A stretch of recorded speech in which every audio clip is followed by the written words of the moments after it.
미국은 2차 대전이나 6.25 전쟁 때처럼 절대로 자신이 직접적으로 개입하는 것은 최대한 하지 않으려고 하고 있습니다. 따라서 앞으로의 미국은 두 개의 전쟁을 동시에 수행하는 것을 피할 가능성이 매우 높습니다. 이것이 과거의 미국과 달라진 지금의 진짜 미국의 모습인 것입니다.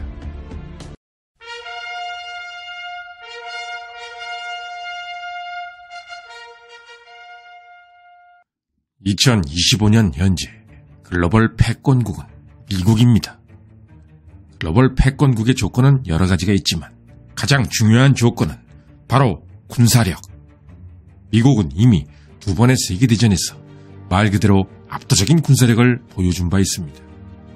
특히 2차 대전 당시의 미국은 슈퍼파워 그 자체였습니다. 유럽과 태평양에서 두 개의 강적을 동시에 상대해 모두 승리했기 때문입니다.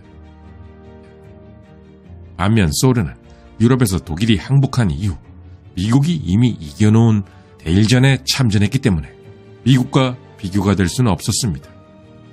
세계사적으로 봐도 이렇게 하나의 강대국이 두 개 이상의 강대국과 동시에 싸워 승리한 사례는 일찍이 없었습니다. 5년 후 벌어진 1950년 6.25 전쟁에서도 미군의 힘은 여전히 막강했습니다. 그렇다면 지금의 미국은 어떨까? 과거와 똑같은 압도적인 군사력을 지금도 보여줄 수 있을 것인가? 역사적으로 볼 때 패권국이 쇠퇴하는 시점은 바로 군사력에서 압도적인 우위를 잃기 시작할 때부터였습니다. 강대국은 여러 나라가 될 수 있지만 글로벌 패권국은 한 나라만 될 수 있다. 유일무이한 패권국이 되기 위해서는 압도적인 힘이 필요하다.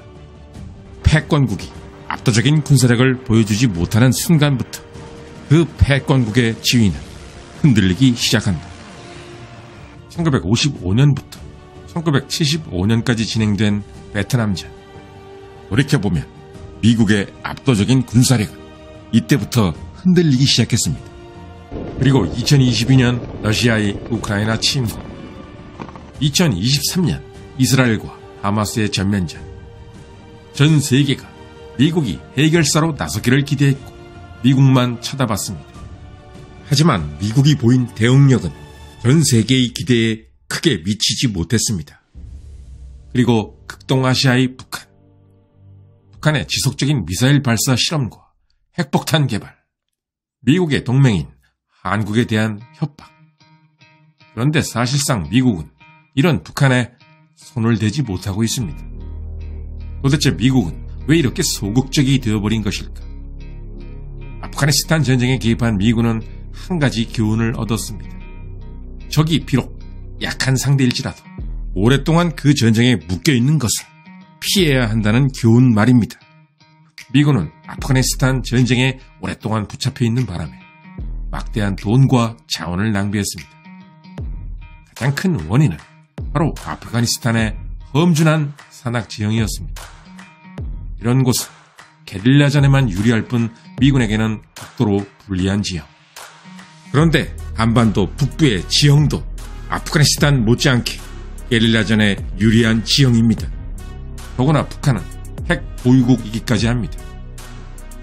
만약 전쟁이 시작된 후 미국이 김정은을 감시망에서 놓치는 순간 미국의 동맹 한국은 핵 공격을 당할 가능성이 높은 상황. 이런 일이 벌어지게 된 근본적인 원인은 미국이 과거와 같은 압도적인 힘을 점점 잃어가고 있기 때문인 것입니다. 지금의 미국이 극도로 싫어하는 것이 있습니다. 그것은 마치 1, 2차 세계대전이 벌어지기 직전 독일군도 피하고 싶었던 것이기에 이는 매우 흥미로운 사실입니다. 그것은 바로 양면전쟁. 만약 대만이나 한반도 혹은 중동에서 두 개의 전쟁이 동시에 터진다면 그리고 미국이 모두 개입했음에도 과거처럼 승리하지 못하게 된다면 미국은 어떻게 될 것인가? 미국은 평시에도 국방비로 연간 1,000조 원을 지출하는 나라입니다. 전의 전쟁이기도 한 현대전. 미국이 개입한다면 막대한 돈과 자원을 소모하게 될 것이고 혹시라도 개입한 전쟁에서 승리하지 못하게 된다면 미국은 하루아침에 패권국 지위를 잃고 끝장이 나게 될 것입니다.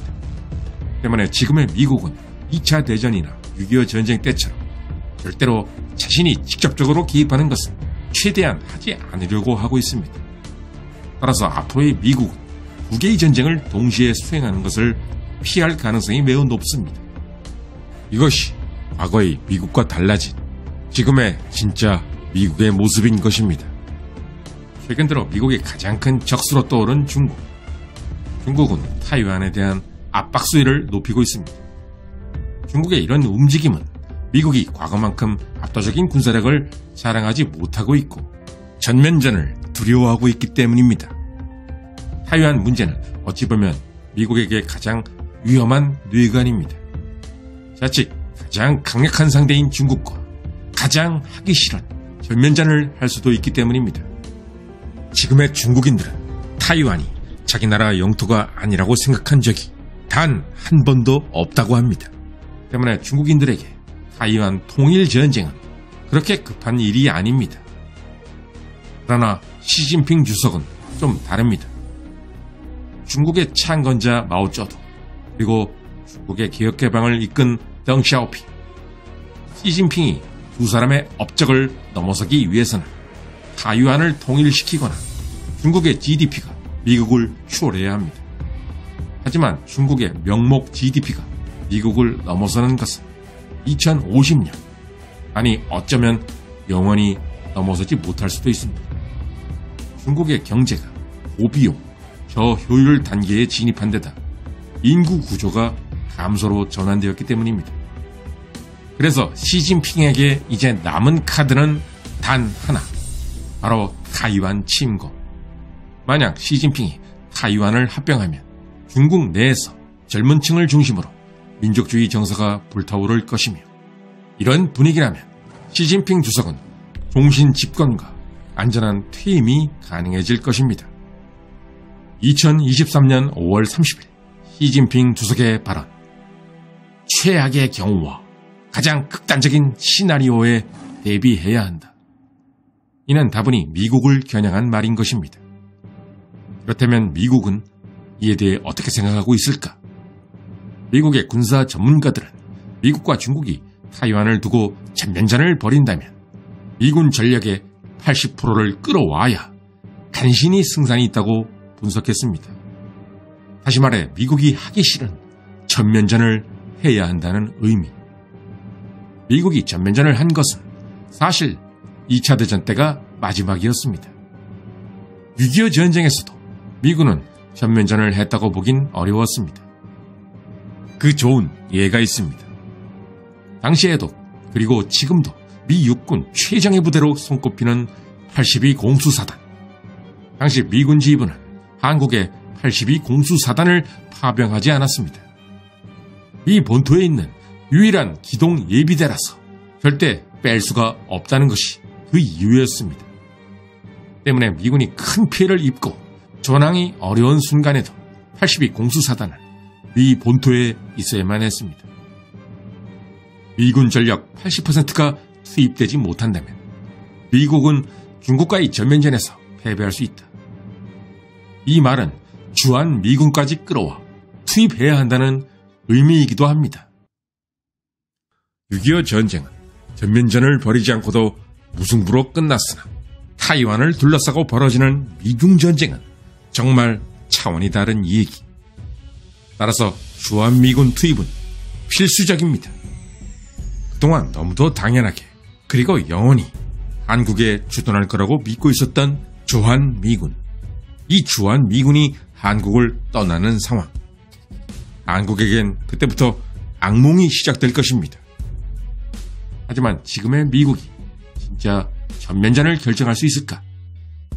미군 전체 전력의 80%를 동원해서 이긴다 해도 상상을 초월할 피해가 발생한다면 미국도 전면전을 감행하기가 쉽지 않을 것입니다.